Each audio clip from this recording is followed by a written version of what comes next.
দেখো বন্ধুরা, আমি আজকে নতুন একটা জিনিস তোমাদের সামনে দেখাবো। ভাতের পাঁপড়। কেউ কোনো দিন শুনেছো ভাতের পাঁপড়? তো চলো আমি আজকে সেটাই দেখাবো। ভাতটাকে প্রথমে প্রেশার থেকে বের করে নিলাম।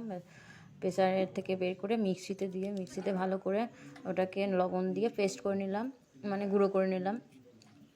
এবার সেই ভাতের পেস্টটাকে আমরা রোদের মধ্যে প্লাস্টিক পেতে দিয়েছি। প্লাস্টিকের উপরে এক চামচের মতো করে, এক চামচেরও কম দিয়ে ওটাকে একটু করে চামচে করে করে নিয়ে শেপ দিয়ে দিতে হবে। যেমন ধোসা করে সেরকম একটু ছোট্ট করে পাঁপড়ের আকার দিয়ে দিলে হয়ে যাবে পাঁপড়। এটা শুকানোর পর এটা যখন একদম মরমর করে শুকিয়ে যাবে তখন ওটা রেডি হয়ে যাবে পাঁপড়ের জন্য। এর মধ্যে সেরকম কিছু দেওয়া নেই, শুধু ওই লবণটা তো আর দিতেই হবে, অবশ্যই লবণ লাগবে স্বাদ আনার জন্য।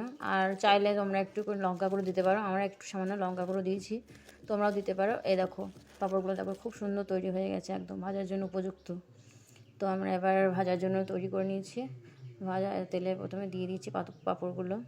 এই দেখো তেলে দেওয়ার পর কিন্তু খুব ভালো ফুলছে, হাঁস করে ফুলে উঠছে। তো দেখো, তোমাদের যদি ভালো লাগে অবশ্যই তোমরা বাড়িতে ট্রাই করে দেখতে পারো। পাঁপড়টা কিন্তু খেতেও খুব একটা খারাপ নয়, খেতেও ভালো। যেমন কেনা চালের পাঁপড় বলে দেয় না, যে ওই চালের পাঁপড়ের মতোই খেতে। তো তোমরা বাড়িতে একটু ট্রাই করে দেখতে পারো, দেখবে অবশ্যই তোমাদেরও ভালো হবে। তো চলো, ভিডিওটা ভালো লাগলে অবশ্যই লাইক কমেন্ট শেয়ার করতে ভুলো না। টাটা।